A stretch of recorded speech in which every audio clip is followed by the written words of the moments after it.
Este segmento es presentado por Universidad de Santiago, USACH. Fernando Toledo, quien les hable. Rodrigo parece que tiene muchas ganas de hablar de la mega reforma. Porque es hoy. Chicas y chicos, así que vayan dejando su like porque hoy día se votará en la Cámara de Diputados el último trámite de la mega reforma económica del gobierno. Puedes decirle contrarreforma, plan Quirós, el Charquicán, Tutti ley Frutti le Macedonia, decían, ¿te acordáis? Tutti Frutti, para definir el futuro del país de aquí a 20, 25 años, no sabemos todavía, así que hay un escenario estrecho, sin mayorías aseguradas. Rodrigo, los votos del PDG son importantes, ¿no? ¿Qué cosas tienes que decirnos de esta jornada que es crucial este martes? Bueno, yo creo que lamentablemente para el desarrollo del país la reforma tributaria que de reconstrucción no tiene nada y de afectación y de terremoto social va a tener mucho, va a ser aprobada. Y el llamado desde el humilde rincón que me toca aportar en el debate público es al progresismo a pensar desde ya, si llegamos al poder en el año 2030, hacer una contrarreforma tributaria que no tan solo logre generar los recursos que son entre 3.500 y 4.000 millones de dólares que se van a perder en virtud de esta mega reforma, sino aumentar los impuestos a las empresas, llevarlo nuevamente a donde deben estar, que es el 27%, sino también un aumento o una generación de impuestos a los súper ricos al 0,1 y el 1% del país. Es algo absoluta y totalmente necesario, no tan solo porque no cumplimos el estándar de los países de la OECD cuando tenían nuestro ingreso, sino por un elemento tan importante que se llama justicia y legitimidad tributaria. Requerimos de un país que tenga el financiamiento para acudir en beneficio de los grandes grupos medios, que recordemos que el 80% del país gana menos de 900.000 pesos hacia abajo. Y todas esas personas, es decir, 15 millones de personas, se atienden en la educación, en la salud pública, van probablemente a la educación pública, requieren de la pensión garantizada universal, y bajo este canto de sirena de la narrativa parcialmente entendida del mérito, este gobierno está haciendo una reforma, a mi modo de ver, asquerosa. O sea, hay algo que a mí me mueve en el debate público, que es la lucha contra las desigualdades. Y habíamos avanzado algo cuando el estallido social puso sobre la mesa este tema. Después, por nuestros propios errores, vino el contragolpe conservador, en donde perdimos la Convención 1, ellos perdieron la Constituyente 2, pero el contragolpe conservador sigue. Y esta gente nos está devolviendo hacia la década de los 70 y los 80 bajo una narrativa que nunca lo hemos dicho incansablemente. Francisco Vidal también lo explicaba acá. No funciona el Estado retraído a su mínima expresión, bajar los impuestos para volver a crecer, y eso va a generar la teoría del chorreo. Busque usted en Google teoría del chorreo, críticas. Todas las críticas que existen dan cuenta de economistas bastante reputados de que no funciona lo que ellos prometen. Entonces, no tan solo eso es una afectación, sino que además, para más recacha, por decirlo en buen chileno, se va a generar mayor déficit fiscal y el gobierno va a tener que generar o endeudarse más para poder hacerse cargo de las necesidades que evidentemente va a requerir. Rodrigo, tú hablas de un eventual gobierno progresista el año 2030, si es que saliera, y ahí llamas a hacer como una contrarreforma tributaria que dices es necesaria.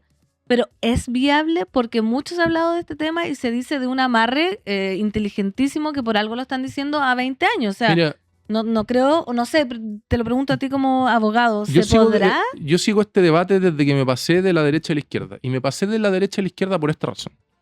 Porque yo venía seteado con que el Estado era pésimo, que los impuestos eran un robo y que si dejábamos libre a las fuerzas del mercado, todas las personas iban a tener una vida más feliz. Y yo me siento 3 años de mi vida a estudiar de lunes a viernes políticas sociales, sistemas tributarios, filosofía política, y me doy cuenta de que no hay ningún país en la historia del mundo que tenga esta forma de comprender la relación del Estado y el mercado que sea exitoso. No existe. Todas las sociedades más prósperas en la historia occidental son sociedades que comprenden de que el mercado es muy importante, pero el Estado tiene un rol prácticamente fundamental.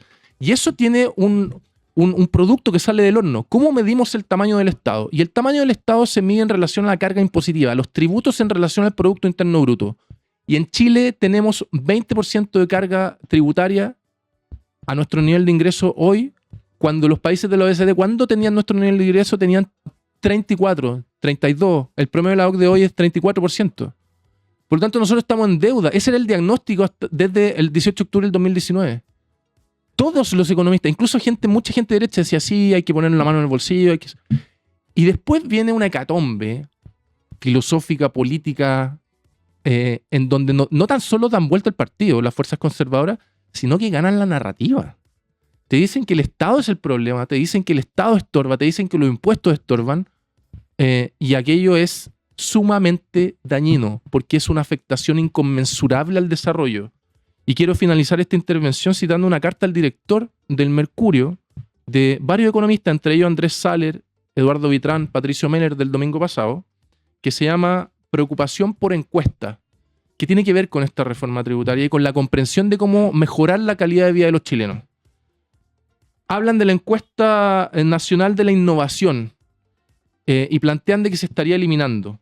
La encuesta nacional de innovación es la principal fuente de información de cómo innovan las empresas y representa el 0,1% del presupuesto del Ministerio de Ciencia. Es decir, prácticamente nada cuesta esa encuesta.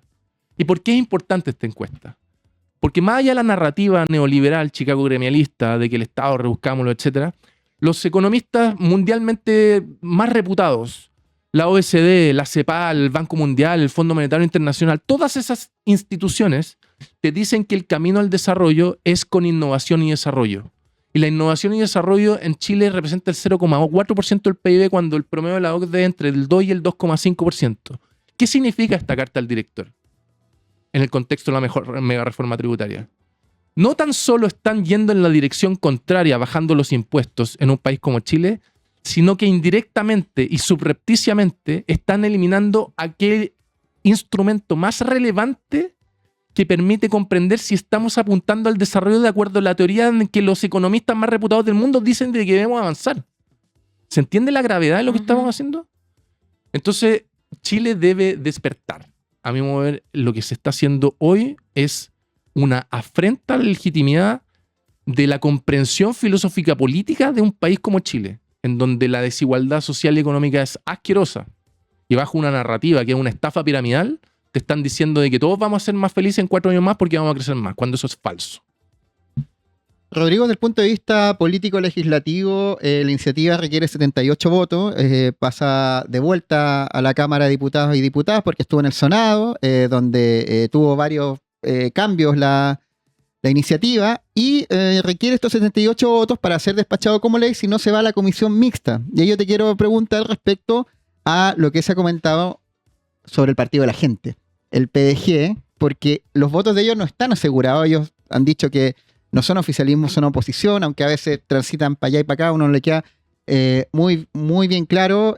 Habló Juan Marcelo Valenzuela, diputado del Distrito 7, jefe de la bancada, donde dijeron que quieren hacer un aporte a la discusión pública siempre con nuestro espíritu de mejorar los proyectos para que lleguen de mejor manera a los chilenos, y por eso pusieron 4 puntos, que yo quiero ver si valen la pena para entregar los votos a este Plan Quirós, que es una franquicia tributaria alcense, Sala Cuna, fondo de emergencia y compensación por la rebaja de contribuciones, respaldo al olvido financiero, acuerdo por medicamento y pañal. Esto ya lo había hablado antes Franco Parisi y Pamela Giles, lo habían puesto sobre la mesa. De hecho, le habían puesto como nombre, lo dijo Pamela Giles en esta misma mesa, Plan Parisi 2030, Sí. y la aprobación en la Comisión de Desarrollo Social. Entonces, te pregunto, tú que militas en un partido, en el Partido Liberal, el Partido Liberal, y por ende conoces como el teje-maneje de la política, ¿ves que el PDG va a dar estos votos y va a hacer que hoy día finalmente se apruebe la media reforma, o se van a los penales, o se van a lo que llaman los penales, que es la comisión mixta? Mira, lo que pasa es que el PDG es un partido atrapalo todo, el partido de la gente, que yo lo he categorizado también como estafa piramidal política. Porque, ¿qué es esto de la gente? Nosotros representamos a la gente de verdad, te dicen narrativamente, el encuadre que te quieren vender. Nosotros representamos a la gente verdadera. Bueno, la gente tiene ideas pro Estado, pro mercado, ambas legítimas, tiene ideas pro aborto o contra aborto, ambas legítimas, tiene ideas sobre la comprensión de los tributos, entre otras cosas. Por lo tanto, ofertarle a la ciudadanía que cayó incautamente con este partido de la gente que está con el cervel con la mira puesta por problemas financieros, de rendición de cuentas, que a alguien le va a extrañar de que el partido de la gente tenga esto, es continuo en los últimos 5 años. Si ustedes buscan Google y buscan hacia atrás, siempre han tenido problemas con las rendiciones. Me parece que depender de ellos es una mala señal. Espero que de alguna u otra forma salven el bote, pero tengo muy poca esperanza de que lo salven, porque ellos no saben quiénes son en la política. Si esa es su principal virtud en las elecciones, es su principal defecto en la ejecución de la política ex post elecciones. ¿Se entiende? Ujú. Dado de que yo soy todos, yo soy la gente me va a premiar y los premian. Pero cuando a la hora de los Q, a la hora de tomar decisiones, ¿quiénes son? ¿Cuál es su matriz filosófica? Su línea editorial. Su línea editorial. O sea, ¿Te ¿no le fijáis? crees a Sandra Parisi que Nada, dijo, no. ella dijo, somos el partido más importante que de la oposición, y aseguró que iban a llevar a comisión mixta 4 aspectos del proyecto, como aseguró? No le crees. Yo en una entrevista que vi de Juanma Valenzuela en el programa de Mónica Rincón y Paula Catena, que se llama ¿Cómo te lo explico?, le preguntaron cómo piensa ideológicamente el partido de la gente. Y ellos dijeron que se Los definen... problemas reales de la gente. No, hablaron de liberalismo, se definen liberales. Liberales en lo económico, y tú eres liberal, eres del Partido Liberal. Sí, pero Así que no están tan distintos a ti No, ideológicamente. porque uno de los problemas más importantes de la política son las palabras polisémicas. Cuando yo digo banco, Seba y Feña, yo me refiero a un lugar donde me puedo sentar o donde guardo plata. Y la principal problemática política de la historia es esta. Cuando alguien dice libertad, ¿a qué tipo de libertad te refieres? ¿A la libertad económica de la empresa, con la cual yo estoy 3/4 partes de acuerdo? ¿O con la libertad de las personas de ejercer su plan de vida en forma autónoma? Una persona que se muere por no tener 100 millones de pesos por un trasplante, ¿es genuinamente libre? Y el liberalismo que yo represento, el liberalismo progresista de Norberto Bobbio, invito a la gente a que lea a ese autor, Norberto Bobbio. Él se declaraba liberal socialista. Yo, para poder ejercer la libertad, requiero de un set de condiciones materiales para ejercer una vida en forma tranquila. Eso la decodificación, producto del horno, salud, educación, pensiones. Si usted tiene esos 3 elementos asegurados y usted no se muere esperando porque no tiene plata, usted puede competir en la educación pública con la educación privada, usted no se muere de hambre porque no tiene pensiones dignas, usted ahí sí es genuinamente libre. Entonces el PDG usa la palabra liberalismo desde la perspectiva de prostitución conceptual del neoliberalismo que llega desde los 70 en adelante. Y esta es la segunda razón por la cual yo me hice de izquierda. A mí me hablaban de libertad y yo decía, puta, sí, pues libertad económica. Pero cuando te metí a entender esto, no te queda otra forma. A mí puedo estar equivocado, pero lo que pienso profundamente, debo ser alguien de izquierdas. Este martes entonces se vota la mega reforma. Vamos a ver si pasa derechito o pasa con penales, como dijo Seba, a comisión mixta. Vamos a estar informándoles noticia en desarrollo. como se Pronóstico, dice. yo creo que va a comisión mixta. Yo también. Yo creo que el Esperemos, ojalá. PDG ahí va a poner sobre la mesa sus condiciones. No sé si Jorge Quiro, de esa negociación, se las va a dar. Así que vamos a estar atentos. Sandra Parisi dijo que el PDG es el partido más importante de la oposición actualmente. Así que para que también evaluemos el peso que tiene, y ahí Rodrigo, antes de cerrar, yo creo que no es mentira, yo creo que el PDG es el partido que en la política internacional más peso y legitimidad tiene pero desde el oficialismo. Pero sin duda, hacia el po. resto. Y aparte, Por número. este gallo que es red y que está diciendo que estafa piramidal, no le ha ganado ni una elección a nadie, que es cierto, y viene a decir de que el PDG es una estafa piramidal política y que son nefastos para la política democrática. Sí, ellos tienen la legitimidad del resultado, pero yo apelo a la reflexión de las ideas más allá del resultado. Y ellos son la ambivalencia hecha partido. Y eso es el defecto estructural del que hablo ex post. Ex ante todo es bonito, y por eso ganan muchas elecciones, porque no se casan con nadie, son la novedad, y yo represento a toda la gente. Muy bonita narrativa. Pero bueno, cuando las papas queman, ¿qué es lo Pero que existe? los que hubo, 14 diputados tienen, se les fue uno, que es el Dr. Dr. File. File. Le quedan 13. De los 13 que quedaban, de los que quedan. yo creo que también se les puede ir uno más. Hay uno que está atrapado. ¿Sabes cuál es? El que conducía tremendos choques. Olivares Javier Olivares. atrapado, ¿por qué? Porque él, con la nueva ley antidíscolo, no se puede salir, po. Sí, po. Entonces, Y él es súper personalista. él po. feliz sería nacional libertario, lo que daría su corazón por formar parte de la escuadra de Johannes Kaiser. Pero no Y puede. no puede, así que está atrapado en el partido de la gente. Lamentable. Oye, Rodrigo, tenemos otro tema. No sé si nos puedes ayudar con esto. A ¿Te ver puedes si quedar podemos. un ratito? Sí, claro. ¿Te suena la palabra, y le quiero preguntar también a los turninos y turninas, anatocismo? No de buenas a primeras. ¿Nos conviene, no nos conviene? Porque les voy a contar, turninos y turninos, esto también tiene que ver con la mega reforma. Una indicación incorporada durante la tramitación de la mega reforma abrió ya un sé. nuevo flanco para el gobierno en la antesala de su votación final, que será hoy día. La norma busca prohibir el anatocismo. Ustedes dirán, ¿qué es? ¿Qué es el anatocismo? El cobro de intereses sobre intereses, pero el Ejecutivo anunció que si prospera presentará un veto supresivo. El Banco Central, la Comisión para el Mercado Financiero y economistas advirtieron que podría encarecer el crédito, restringir el financiamiento y afectar el ahorro y la inversión. Qué terrible cómo nos siguen pegando, como diría...